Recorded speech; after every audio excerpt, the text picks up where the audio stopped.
Hi friends, இன்றைக்கி வீடியோவில் நம்ம சூப்பரான டிஃபன் ரெசிபி தாங்க பார்க்க போகிறோம். கடைகளில் கிடைக்கிற மாதிரியே சூப்பரான சாஃப்டான சப்பாத்தி வீட்டிலே எப்படி பண்ணலாங்கிறதையும், அதுக்கு சைடிஷாக சால்னா எப்படி பண்ணலாங்கிறதையும் வீடியோவில் பார்க்கலாங்க. அப்படியே கடைகளில் சாப்பிட்ற அதே சுவையில் டேஸ்டியாக எப்படி பண்ணுறதுன்னு வீடியோவில் போய் பார்க்கலாம். அதுக்கு முன்னாடி நம்ம சேனலை சப்ஸ்கிரைப் பண்ணாதவங்க சப்ஸ்கிரைப் பண்ணிவிட்டு வாங்க. பக்கத்தில் இருக்கிற பெல் ஐக்கானை கிளிக் பண்ணிக்கோங்க.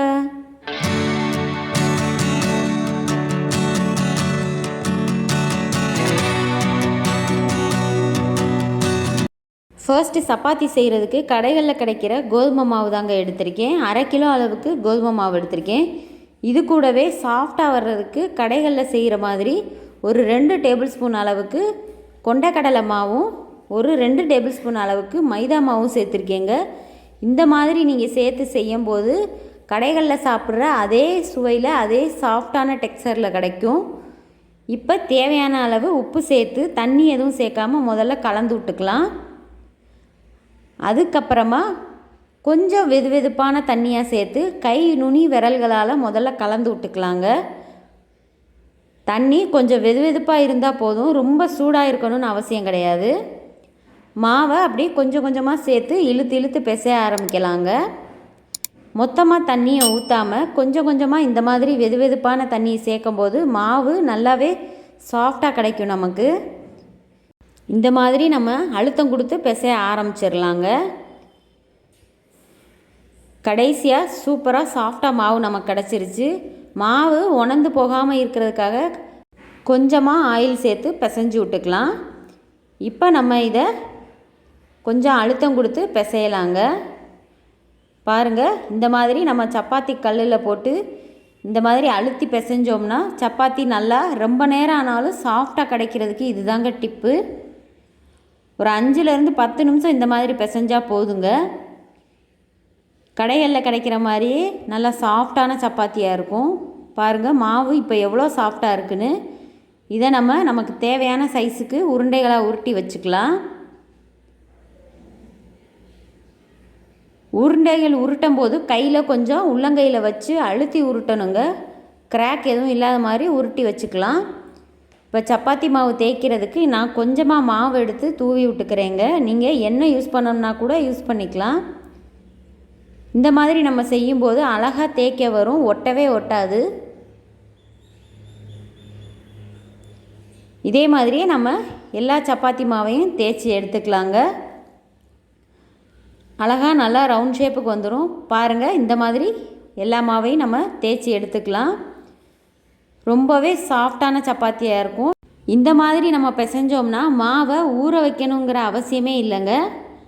நம்ம அப்படியே தேய்ச்சி அப்படியே சுட ஆரம்பிச்சிடலாம். இப்போ நம்ம சால்னா பண்ண போகிறோங்க. சால்னாக்கு ஒரு குக்கரை அடுப்பில் வச்சு 2 டேபிள் ஸ்பூன் எண்ணெய் விட்டுருக்கேன். அதில் ஒரு பிரியாணி இலை, ஒரு துண்டு பட்டை போட்டிருக்கேங்க. கட் பண்ணி வச்ச பல்லாரி வெங்காயத்தை உள்ளே சேர்த்துக்கலாம்.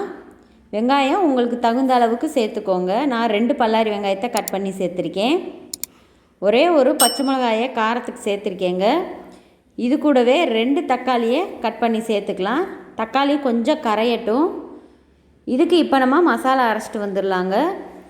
ஒரு 1/2 மூடி அளவுக்கு தேங்காய் எடுத்திருக்கேன். 1 ஸ்பூன் சோம்பு, 1/2 ஸ்பூன் மிளகு, 1 ஸ்பூன் சீரகம், ஒரு 10 முந்திரி பருப்பு சேர்த்துருக்கேங்க. அதோட ஒரு துண்டு இஞ்சி, ஒரு 6 பல்லு பூண்டு, 1 ஸ்பூன் அளவுக்கு கசகசா, இது எல்லாத்தையும் சேர்த்து இப்போ நம்ம நல்லா பேஸ்ட்டாக அரைச்சி வச்சுக்கலாங்க. தக்காளி நல்லா கரைய ஆரம்பிச்சிருச்சு. இந்த ஸ்டேஜில் 1/4 ஸ்பூன் மஞ்சத்தூள், 1/2 ஸ்பூன் தனி மிளகாய் தூள் சேர்த்துருக்கேங்க. காரத்துக்கு தகுந்த அளவு நீங்கள் சேர்த்துக்கலாம். இது கூடவே குழம்பு மிளகாய் தூள் கொஞ்சம் சேர்த்துக்கலாங்க, ஒரு 2 டேபிள் ஸ்பூன் அளவுக்கு. இது எல்லாத்தையும் சேர்த்து கொஞ்சம் வதக்கிக்கலாம். ஒரு 1/2 ஸ்பூன் அளவுக்கு கரம் மசாலா தூள் இப்போ சேர்த்துருக்கேங்க. இப்போ எல்லா மசாலா தூளும் நல்லா கலந்து வர்ற மாதிரி கலந்து விட்டுக்கலாம். மசாலாலாம் ஒன்று போல் வந்த உடனேயுமே நம்ம அரைச்சி வச்சுருக்கிற தேங்காய் விழுதை உள்ளே சேர்த்துக்கலாங்க.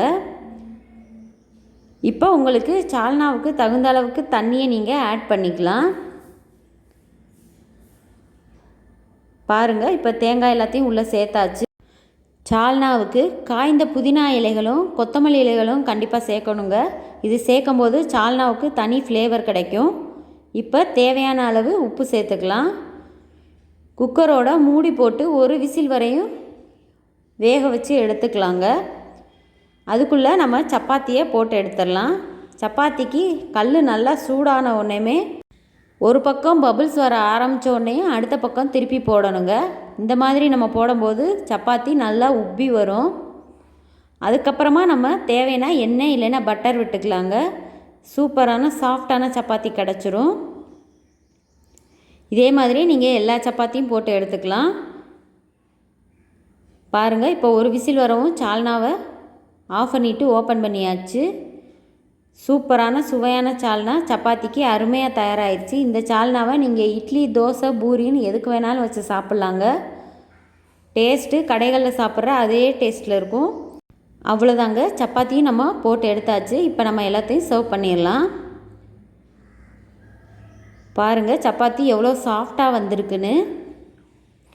நீங்களும் நான் சொன்ன மாதிரியே இந்த மாதிரி டிப்ஸில் நீங்கள் ட்ரை பண்ணி பாருங்கள். சப்பாத்தி எவ்வளோ நேரம் ஆனாலும் சாஃப்டாகவே இருக்கும்.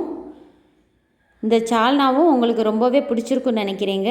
இந்த வீடியோ உங்களுக்கு ரொம்ப பிடிச்சிருந்தா நம்ம சேனலை லைக் பண்ணுங்கள், ஷேர் பண்ணுங்கள், கமெண்ட் பண்ணுங்கள், மறக்காமல் சப்ஸ்கிரைப் பண்ணுங்கள். பக்கத்தில் இருக்கிற பெல் ஐக்கானையும் கிளிக் பண்ணுங்கள். தேங்க்யூ.